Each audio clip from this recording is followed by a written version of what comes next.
In this video, we're going to talk about which system is better, a four-wheel drive or an all-wheel drive system. Now, there's a lot of confusion among car owners and car buyers about which system is better and what the differences are between those. And so in this video, we're going to just kind of go over the differences between the two. Now, four-wheel drive systems tend to be more common in trucks and SUVs, while you're going to find all-wheel drive systems in crossover vehicles and sedans. And so there's some differences on why those systems are prevalent in each of the different vehicles. We're going to talk about that and give you kind of a summary of which is going to be better for various driving conditions. So first up in our comparison, we're going to talk about four-wheel drive vehicles. And for that discussion, we've got a 2016 Toyota Tacoma. Now, four-wheel drive vehicles are unique from all-wheel drive vehicles in the sense that you can switch between two-wheel drive and four-wheel drive. In an all-wheel drive vehicle, the computer has complete control of the power distribution to the wheels. In a four-wheel drive, that's up to the user. And so on most modern vehicles, you've just got a switch here where, in this case, I can switch it on the fly and put it in two-wheel drive or four-wheel drive. Older vehicles have an actual lever that you can shift to make that transfer. Now, most modern four-wheel drive systems also have a four-low function, so you can have the vehicle in four-low or four-high. And the difference of four-low is that it's basically for low speed conditions where you want to have very limited wheel spin, and so they're typically operated at very low speeds and good for kind of more technical situations or if you happen to get the vehicle stuck. And so that's a feature that you're not going to get in an all-wheel drive system, is the ability to shift between that four-low and four-high. Now, the way that a four-wheel drive system works is that there is a transfer case that when you make this switch, it allows the vehicle to go from two-wheel drive to four-wheel drive. And then four-wheel drives are very simple in the sense that power distribution is basically just equal to the two wheels at the front and to the two wheels at the rear. And so they're simple, which is good and bad. An all-wheel drive system, you're going to be able to have computers and sensors that are sending different power outputs to each of the four wheels, which is really good for handling.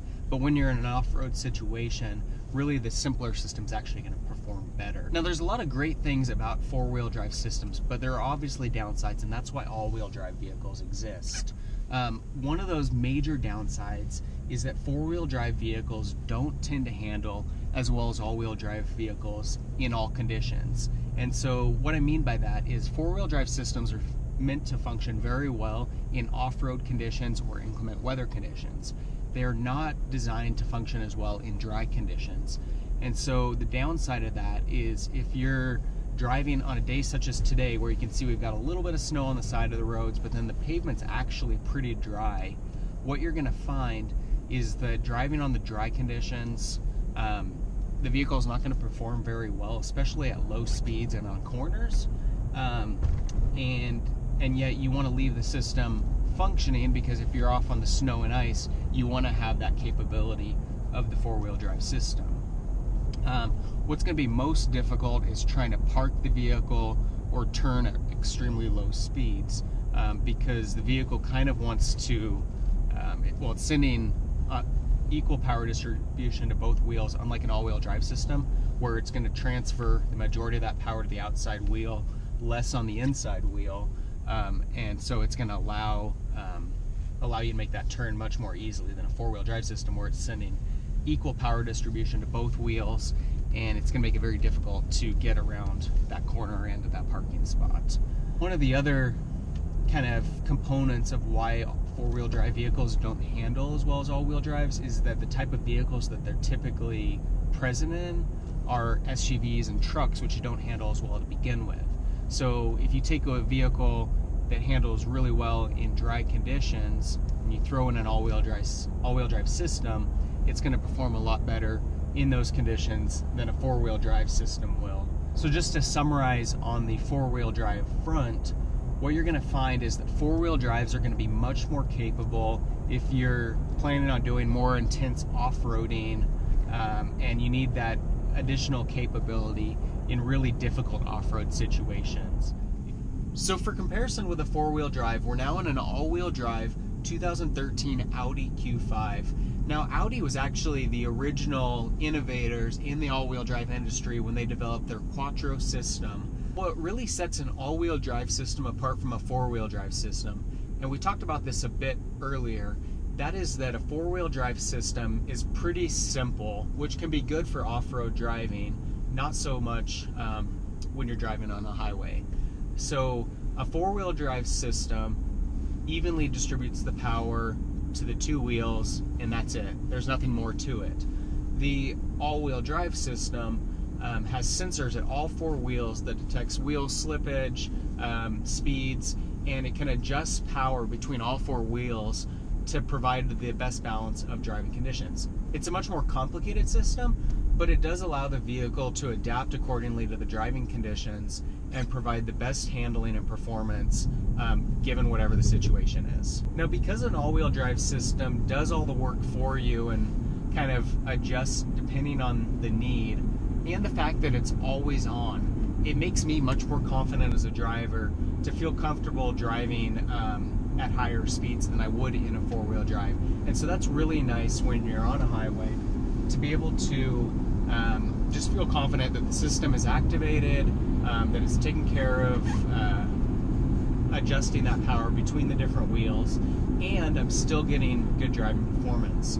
I mentioned in the last section on the four-wheel drive that you're not supposed to go over 55 miles an hour with that system. That's not the case in an all-wheel drive system. So a situation like this where, yeah, there's a little bit of snow and ice and there's a chance there's some black ice that I don't see, I can be going 65, 70 like I am right now without any concern that the system's not activated or that I'm damaging the system by going over that 55 mile an hour threshold.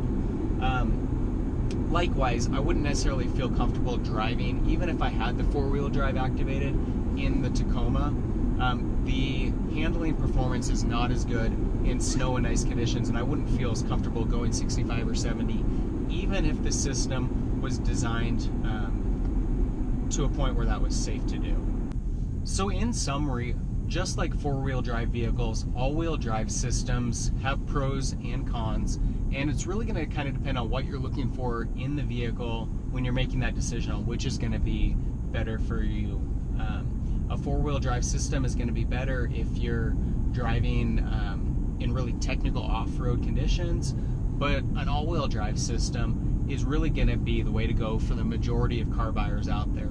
If you're really just looking for something that's going to be confident in all driving conditions and you know, very, very capable, whether or not you're driving in snow, ice, or dry pavement.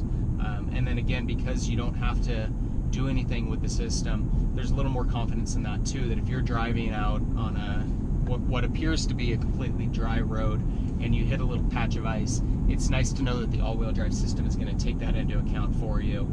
And likewise, driving at highway speeds, if you're on an interstate or something, to know that you can go over that 55 mile an hour mark with the system activated and it's not going to cause any damage to the vehicle. So just to summarize, if you're looking for a vehicle that's going to be really capable in intense off-road conditions and you're really looking for maximum capability, a four-wheel drive system is going to be the way to go. If, on the other hand, you're looking for something that's going to handle really well on icy roads and just in a variety of different driving conditions, you're going to be better off with an all-wheel drive system. I'd be curious to hear what you have to say on this topic. If you've got any input, leave that in the comments below. If you have any questions, also leave those in the comments below. Subscribe to my channel for more videos. In the meantime, thanks for watching.